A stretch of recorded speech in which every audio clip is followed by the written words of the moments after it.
السلام علیکم۔ میں امید کرتا ہوں آپ خیریت سے ہوں گے۔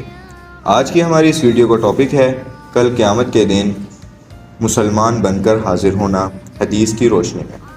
یہ ان ہستیوں کا ذکر ہے جو آپ صلی اللہ علیہ وسلم پر جان دینے والے تھے۔ ویڈیو میں آگے بڑھنے سے پہلے ہمارے اس چینل اسلامک گائیڈ کی فیملی کا حصہ بنیں۔ حضرت عبداللہ بن مسعود رضی اللہ عنہ ارشاد فرماتے ہیں کہ جو شخص یہ چاہے کہ کل قیامت کے دن اللہ جل شانہ کی بارگاہ میں مسلمان بن کر حاضر ہو، وہ ان نمازوں کو ایسی جگہ ادا کرنے کا اہتمام کرے جہاں اذان ہوتی ہے، یعنی مسجد میں، اس لیے کہ حق تعالی شانہ نے تمہارے نبی علیہ الصلاۃ والسلام کے لیے ایسی سنتیں جاری فرمائی ہیں جو سراسر ہدایت ہیں۔ انہی میں سے یہ جماعت کی نمازیں بھی ہیں۔ اگر تم لوگ اپنے گھروں میں نماز پڑھنے لگو گے جیسا کہ فلاں شخص پڑھتا ہے تو تم نبی صلی اللہ علیہ وسلم کی سنت کے چھوڑنے والے ہوگے، اور یہ سمجھ لو کہ اگر نبی اکرم صلی اللہ علیہ وسلم کی سنت کو چھوڑ دو گے تو تم گمراہ ہو جاؤ گے۔ اور جو شخص اچھی طرح وضو کرے اس کے بعد مسجد کی طرف جائے تو ہر قدم پر ایک ایک نیکی لکھی جائے گی، اور ایک ایک درجہ بلند ہوگا، اور ایک خطا معاف ہوگی۔ اور ہم تو اپنا یہ حال دیکھتے تھے کہ جو شخص کھلا منافق ہو وہ تو جماعت سے رہ جاتا تھا، ورنہ حضور صلی اللہ علیہ وسلم کے زمانہ میں عام منافقوں کی بھی جماعت چھوڑنے کی ہمت نہ ہوتی تھی، یا کوئی سخت بیمار ہو، ورنہ جو شخص 2 آدمیوں کے سہارے سے گھسٹتا ہوا جا سکتا تھا وہ بھی صف میں کھڑا کر دیا جاتا تھا۔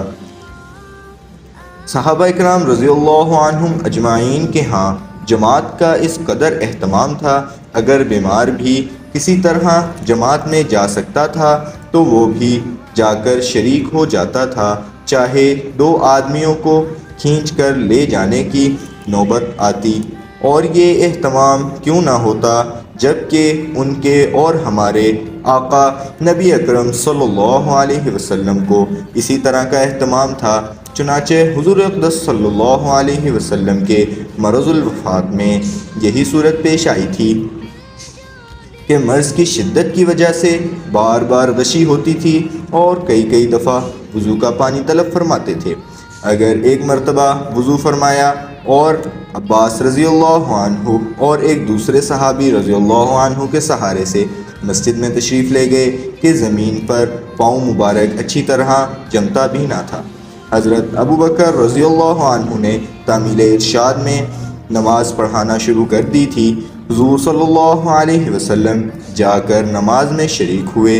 حضرت ابو درداء رضی اللہ عنہ فرماتے ہیں کہ میں نے حضور اقدس صلی اللہ علیہ وسلم کو یہ ارشاد فرماتے ہوئے سنا کہ اللہ کی عبادت اسی طرح کرو گویا وہ بالکل سامنے ہے، اور تو اس کو دیکھ رہا ہے، اور اپنے آپ کو مردوں کی فہرست میں شمار کر لیا کر زندہ میں اپنے کو سمجھ ہی نہیں کہ پھر نہ کسی بات کی خوشی نہ کسی بات سے رنج، اور مظلوم کی بد دعا سے اپنے کو بچا۔ اور جو تو اتنی بھی طاقت رکھتا ہو کہ زمین پر گھسٹ کر عشاء اور صبح کی جماعت میں شریک ہو سکے تو دریغ نہ کر۔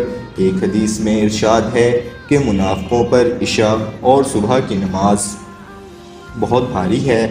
اگر ان کو یہ معلوم ہو جاتا کہ جماعت میں کتنا ثواب ہے تو زمین پر گھسٹ کر جاتے اور جماعت سے ان کو پڑھتے۔ یہ ہے ان ہستیوں کا ذکر جنہوں نے آپ صلی اللہ علیہ وسلم پر اپنی زندگیوں کو قربان کیا اور ان کے طریقوں پر زندگی گزار کر دنیا میں کامیاب ہوں۔ تو ہمیں بھی چاہیے کہ ہم ان کی زندگیوں کو اپنے اندر خود اپنا کر اپنی زندگیوں کے اندر لائیں تو ہم بھی کامیاب ہو جائیں گے۔ آج کی ہماری اس ویڈیو کا مقصد تھا کہ ہماری زندگی میں نماز کا ایسا ہی اہتمام ہو جیسا کہ صحابہ اکرام کی زندگی کے اندر اہتمام تھا۔ ان کو کسی بھی چیز کی ضرورت ہوتی وہ سیدھا نماز پڑھ کر اللہ رب العزت سے مانگ لیتے۔ جس چیز کی بھی ضرورت ہو۔